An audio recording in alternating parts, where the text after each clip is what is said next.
E aí, pessoal, tudo bom? Como vocês estão? Espero que estejam bem e cuidando da saúde, né, gente? Bom, vamos dar continuidade aqui na nossa aula de hoje. O tema é o período napoleônico. Mas antes de iniciar esse período napoleônico, que vai de 1799 a 1815, a gente vai relembrar um pouquinho o que foi antes desse período, né? Lembra que nós estávamos lá estudando a Revolução Francesa, né? Que foi a queda do antigo regime. Que era o antigo regime? Quando os reis governavam, a população passava por uma situação muito difícil, onde só tinha privilégio, né, o clero, que era a igreja, né, os reis, né, e a classe média alta da França, que tinha todos os privilégios. E quem trabalhava para todo mundo? Os camponeses, né? Então começou a ter uma carestia, falta de alimento, altos impostos, teve aquela revolução. Teve aquela revolução, arrancaram o rei do poder, né? Guilhotinaram o rei, cortaram o pescoço dele e a França virou uma república, onde todos tinham direitos iguais, né? Os outros países vizinhos, temendo aí essas ideias liberais da França, começaram a atacar a França, né, para que os outros reis não fossem guilhotinados. O que acontece então? Entra em cena aí alguns grupos políticos, né? Tínhamos os girondinos, né, que era os ricos, né, a grande burguesia, a alta burguesia, tinha os jacobinos, que era a pequena burguesia.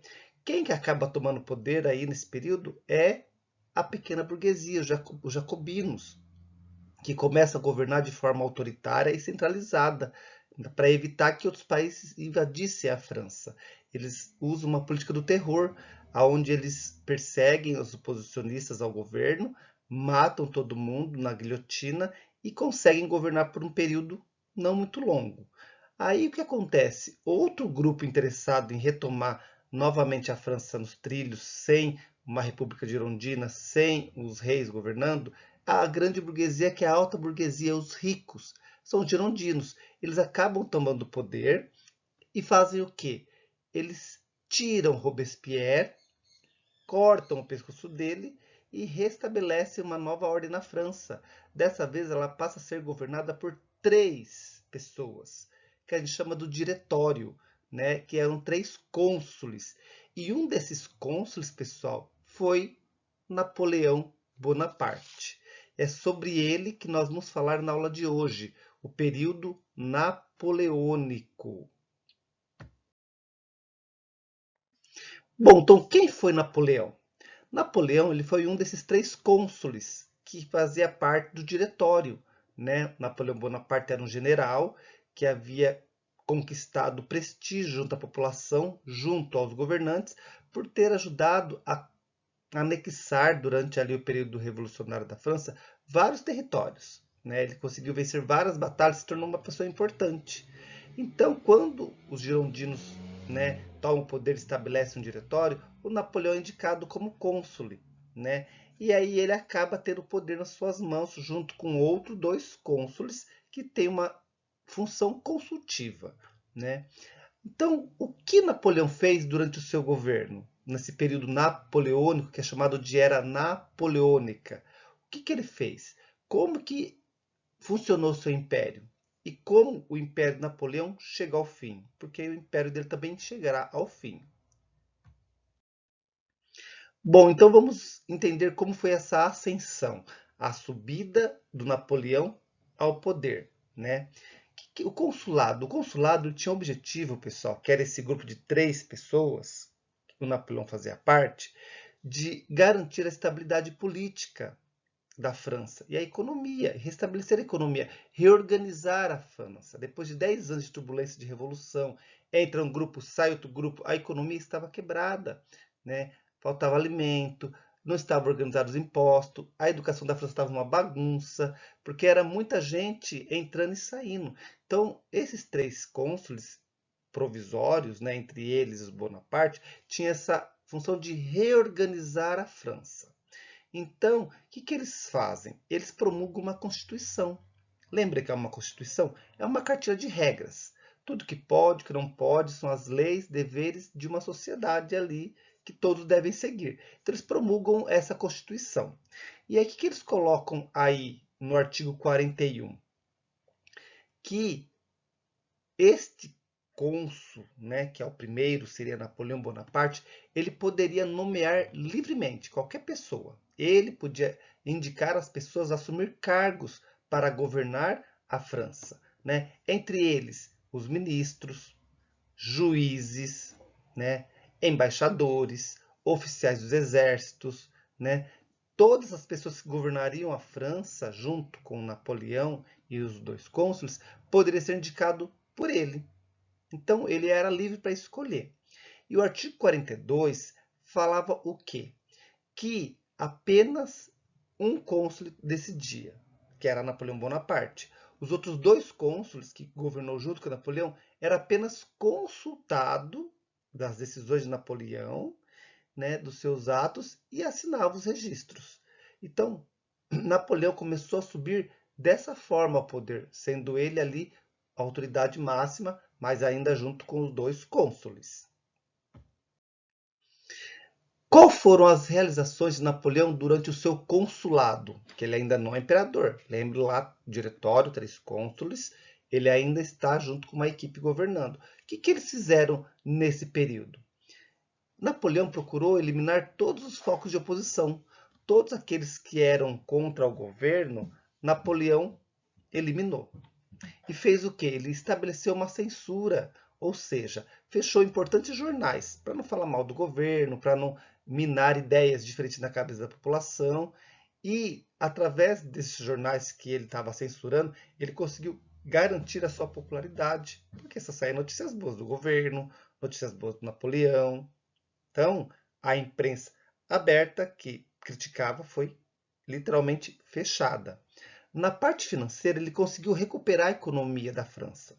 Ele criou o Banco da França, né, que era responsável pela emissão de dinheiro, pelo financiamento dos setores agrícolas, né, de passar dinheiro para aquela pessoa poder fazer a sua plantação, financiar o projeto dessas pessoas. Então, com isso, a economia começou a girar. As coisas começaram a andar na França. Ele na segurança ele combateu o banditismo, né? Estabeleceu tribunais militares, no caso das pessoas que eram os contras revolucionários foram julgadas, né? Ele combateu a questão de roubos, então ele foi muito eficiente na segurança.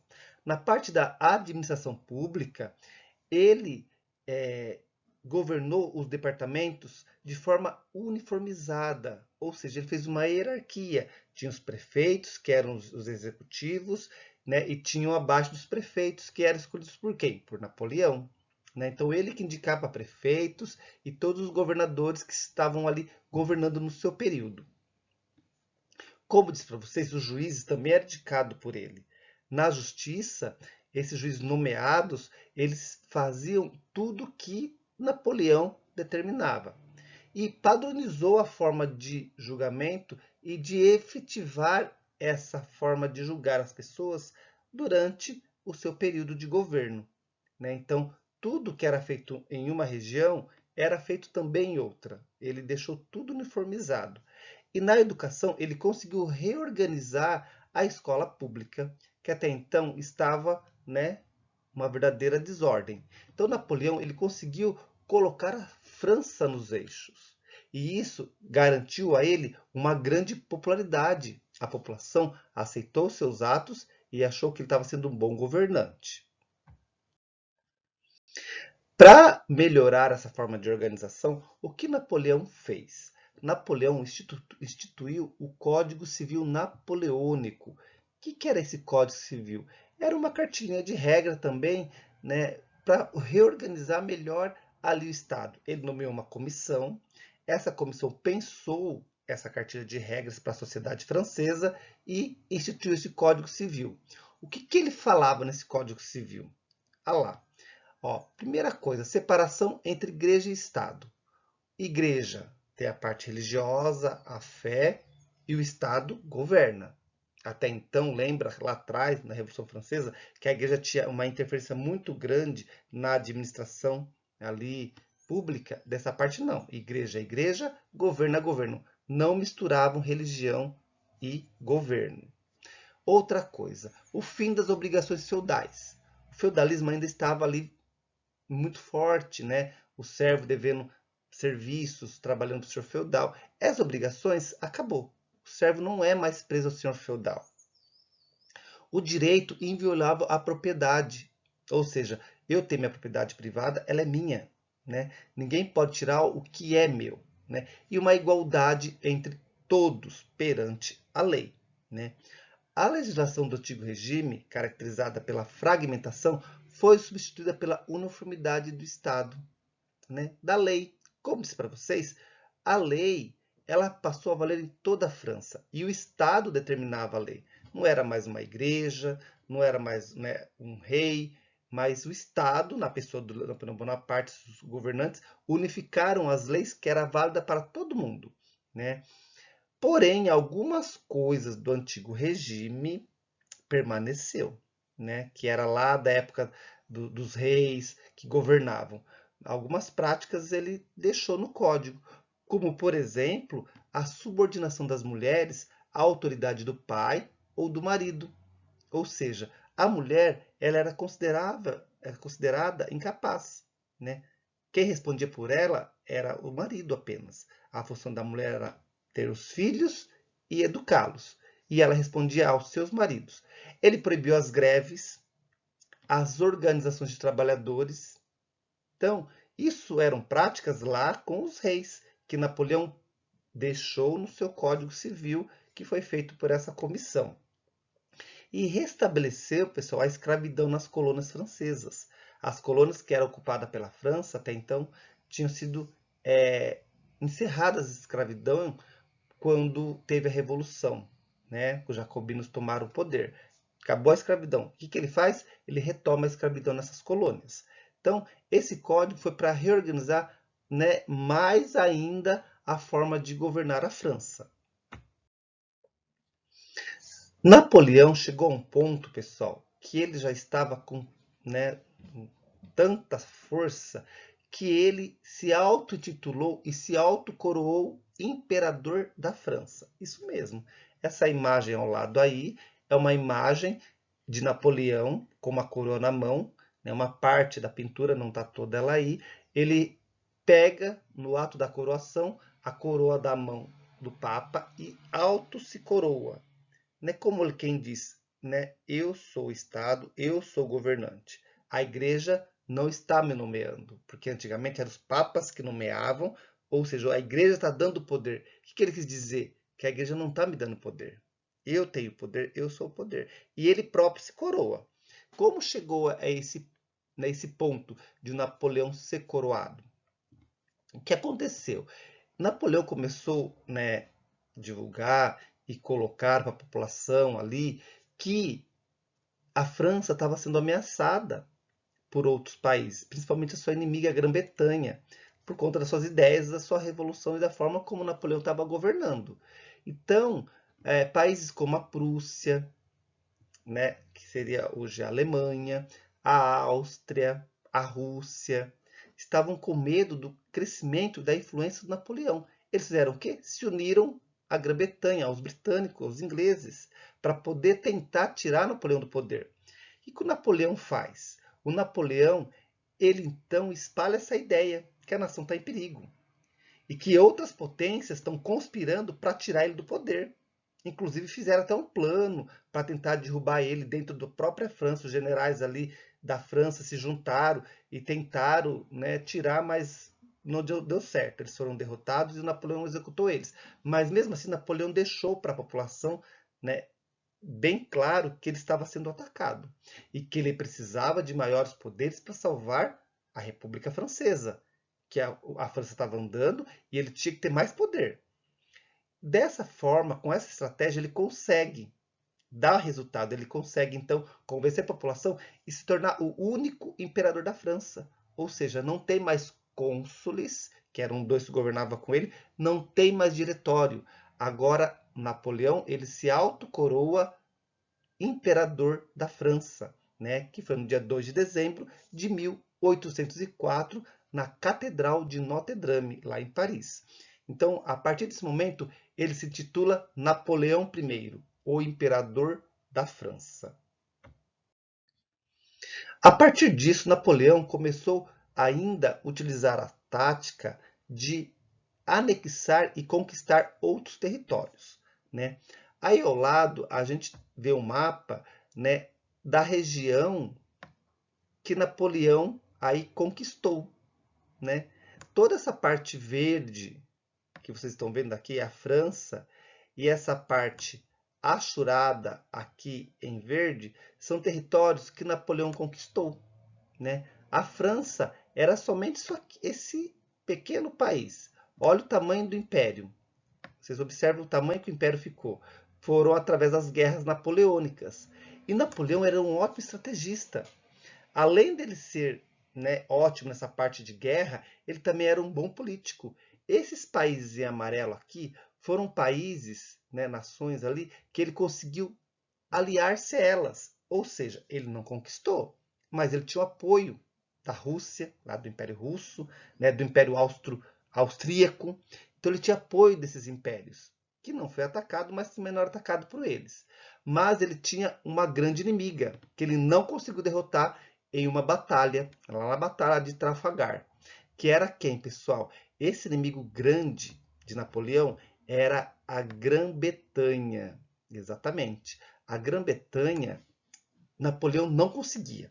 Ele tentou, mas não conseguia. Se tornaram grandes inimigos. E Napoleão começou a ter outras ideias, tomar algumas atitudes para barrar ou tentar enfraquecer a Grã-Bretanha. O que Napoleão fez então? Napoleão, então, para tentar enfraquecer aqui a Grã-Bretanha, o que ele faz, pessoal? Ele determina um bloqueio continental. Ou seja, o que é esse bloqueio continental? Ele estabeleceu, nessa linha que estou mostrando para vocês, né, militares para evitar que produtos da Grã-Bretanha saíssem de lá e viessem para o continente. Ou seja, ele queria quebrar a economia da Inglaterra, lá da Grã-Bretanha. Ou seja, se eles não conseguem vender e não conseguem receber produtos, eles vão enfraquecer. Eles enfraquecendo, eu faço o quê? Eu invado e tomo a Grã-Bretanha.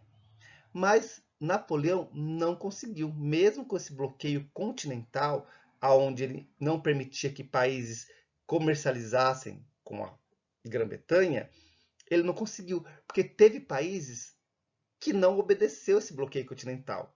Um exemplo para vocês de países que não obedeceu é aqui a Península Ibérica, aonde nós temos Portugal e Espanha. Eles não obedeceram. Então, eles passaram a comercializar aqui com a Grã-Bretanha. O que Napoleão faz? Napoleão, então, invade a Espanha. Portugal, que está aqui, pessoal, também ia ser invadido. Porque ele disse, se você comercializar com a Grã-Bretanha, nós iremos invadir e tomar a sua região. Então, tomou a Espanha, tirou o rei. Logo em seguida, eles iam para onde? Para Portugal, né? Eles indo para Portugal, o que o rei faz rapidamente? O rei, com apoio aqui da Grã-Bretanha, ele pega e foge. Foge para onde, pessoal? Para o Brasil, exatamente. Em 1808, com medo da invasão napoleônica às terras portuguesas, o rei junta a família real e parte para o Brasil. Que o Brasil é a colônia portuguesa e lá ele se restabeleceu. E depois vamos conversar o que aconteceu quando os portugueses chegaram no Brasil em 1808 com o rei e toda a corte. A partir daquele momento muda a história do Brasil e é o que nós vamos estudar nas próximas aulas. Mas é importante nesse momento vocês guardarem que Napoleão invadiu esse espaço, a Península Ibérica, a Espanha e Portugal, por conta dessa quebra de acordo aonde eles não respeitaram o que Napoleão determinou, que eles não poderiam comercializar com a Grã-Bretanha. Por conta do bloqueio continental, para o enfraquecimento da Grã-Bretanha e Napoleão poder vencer e invadir a Grã-Bretanha, ok? Bom, como que funcionava o Império Napoleônico, gente? O Império Napoleônico chegou a ter mais de 4 milhões de súditos, né? Era muita gente muito grande. O que Napoleão começou a fazer? Ele começou a designar parentes para governar. Sim, pessoas de confiança próximas dele, né? Essa prática hoje a gente chama ela de nepotismo, ou seja, quando o político, um prefeito, um governador, um presidente coloca parentes em cargos públicos, é nepotismo. Napoleão começou a fazer isso lá atrás, porque eram pessoas da sua confiança. Essas pessoas, embora não tivessem funções importantes que eram dadas para as pessoas que moravam naquela região conquistada, eles ocupavam cargos administrativos, né? E participavam da administração pública, que isso é o nepotismo, não, né? Nomear parentes, né? E essas nomeações e concessões políticas, ele foi conseguindo apoio da população, de grande parte, e dos territórios conquistados. Porque quando Napoleão conquistava o território, ele não tirava o governante de lá. Ele deixava o governante para conseguir apoio da população e do governante. E aí ele fazia o quê? Colocava parentes deles junto com o governante para ficar de olho no que estava acontecendo. Olha como ele era esperto. Não tirava a pessoa de lá, deixava. Só que ele colocava outras pessoas para governar junto. Com isso, ele conquistava o governante e também parte da população. Porém, pessoal, nem todos aceitaram de forma pacífica. Um exemplo disso foi com o rei da França. Napoleão obrigou ele a abdicar, ou seja, deixar o trono, sair em favor do seu irmão. O que aconteceu? A população reagiu violentamente, porque eles queriam ter o seu monarca de volta. Então, Napoleão teve alguns entraves nessa forma de governar, mas isso não impediu que ele conquistasse um grande território, como mostrei para vocês anteriormente lá no mapa. Como chegou o fim do Império Napoleônico, gente? O fim do Império Napoleônico chegou com a quebra do bloqueio continental. Por quem? Espanha, ele conseguiu lá invadir. Portugal fez o quê? Fugiu para o Brasil. Só que teve um grande império, o Império Russo, que quebrou o bloqueio continental. Sim, a Rússia passou a comercializar com a Grã-Bretanha. Napoleão fez o quê? Vocês não me obedeceram, vocês quebrou o nosso acordo, vamos invadir a Rússia. Napoleão reuniu mais de 600 mil homens. É muita gente, muito soldado. E partiu em campanha para a invasão da Rússia. Só que o czar fez? A Rússia, gente, os invernos da Rússia é extremamente frio. São 30 graus abaixo de zero, né? Então, os franceses não estavam preparados para esse frio extremo. O que o czar fez?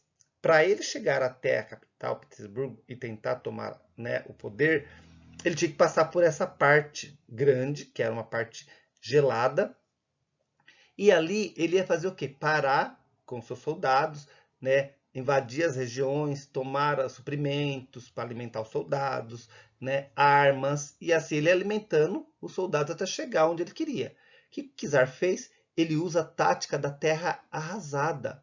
Ele queima todas as plantações, tira todas as armas, destrói a cidade. Então Napoleão passa por um período de frio intenso. Quando ele chega na cidade, onde ele vai procurar suprimentos com soldados, não tem. Não tem nada para se alimentar, não tem armas. Então muitos soldados morrem de fome, morrem de frio. Napoleão não consegue chegar até onde ele quer e tentar tomar ali a Rússia. O que ele faz? Ele acaba perdendo. Ele perde sem nem mesmo lutar. Aí ele enfraquecido, derrotado, ele volta, né, para a França, né? E os outros países percebem que ele é fraco, que ele pode ser derrotado. Então, os outros países começam a se rebelar contra Napoleão. E Napoleão já está enfraquecido, porque ele voltou de lá com muito poucos homens. Os outros países que ele conquistou começam a se revoltar contra ele. E começa a invadir a França, lá em março de 1814. Napoleão, para não perder o que ele já tinha conquistado e não ser morto, ele aceita abdicar, ele, né, sai do poder em troca de uma ilha lá de Elba, para onde ele poderia mandar, e uma pensão de 2 milhões de francos. Então Napoleão, humilhado, derrotado, vai embora para a ilha de Elba e a França agora passa por um novo período. O que acontece, gente? Esse novo período que a França passa é o retorno da monarquia. Sim, quando ele é exilado, mandado embora, né, ele deixa o governo, os reis voltam a governar, né? Os franceses aceitavam o rei, aceitavam, mas o rei tinha que governar de acordo com os anseios da população. Só que o povo não acabou aceitando o governo dos reis, porque eles estavam voltando à velha política, ao antigo regime, onde o rei mandava. Então, não estava bom com Napoleão, com o rei ficou pior ainda, né? O que acontece com Napoleão? Napoleão, ele volta, pessoal. Exatamente. Ele volta ao poder porque os reis não deram conta e ele volta ainda aclamado por grande parte da população. A população recebe Napoleão de braços abertos porque ele vai retomar a França e reorganizá-la novamente, né? Só que esse governo de Napoleão dura nada mais do que 100 dias. E essa derrota dele ocorreu na batalha lá de Waterloo. Aí ao lado nós vemos uma imagem de Napoleão sendo levado já, né? Vocês observam ali que ele está preso, né? Com uma corrente na mão e sendo conduzido por seu exílio, dessa vez para uma outra ilha de Santa Helena, na Grã-Bretanha, né? Porque o governo dele que não deu certo, durou apenas 100 dias, ele acaba perdendo todo, porque ele voltou para uma França já arrasada. Ele já não tinha mais tanto poder e nem tanto prestígio. Então, ele acaba sendo derrotado nessa batalha de Waterloo, lá na Bélgica, onde é a Bélgica hoje, porque ele quer retomar a sua política expansionista, ou seja, ele quer continuar anexando territórios. Só que a França já não está mais com o mesmo pique que estava anteriormente. Ele perde essa, né, essa guerra e aí a população, né, os governantes daquele período encerra o período napoleônico, um governo que durou apenas 100 dias, né? Quem reassumiu o trono? O rei que tinha tirado. Então saiu, Napoleão saiu, entrou o rei. O rei foi tirado, voltou Napoleão. O Napoleão foi tirado, voltou o rei de novo. Olha quantas transformações em pouco período a França sofreu. Então o rei Luís XVIII ele assume novamente o trono e Napoleão vai de vez exilado para a ilha de Santa Helena, aonde ele acaba morrendo em 1821. Quando, né, foi tomado novamente aí o poder na mão dos reis, do Luís XVIII, o que eles fazem? Eles fazem o Congresso de Viena. Esse Congresso de Viena, gente, foi realizado no período que o Napoleão estava lá na ilha de Elba, antes de ele voltar para o governo de 100 dias. O que eles fazem ali? Ó? A Rússia, a Prússia, a Áustria e outros estados europeus, eles se reúnem na cidade de Viena, na Áustria, e lá eles decidem algumas coisas. O que eles decidem principalmente, pessoal? Restabelecer as fronteiras, ou seja, redefinir novamente aqueles países que Napoleão tinha invadido e anexado foram devolvidos para os antigos reis. Para quê? Para restabelecer a paz e o acordo econômico entre os países. Aqui nessa imagem, a gente pode observar muitos diplomatas, muitos governantes reunidos. E aqui à mesa, um mapa. Ou seja, vamos desenvolver o que era de cada país e vamos retomar os nossos acordos econômicos e a nossa economia.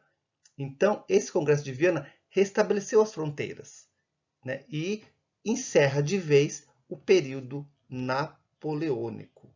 Bom, por hoje é só, pessoal. Né? Se tiverem dúvida, me chamem lá nas redes sociais, Instagram, Messenger, e não deixem de fazer as atividades. É muito importante por conta do resultado final depois para possível aprovação de vocês, tá ok? Até mais, pessoal. Tchau!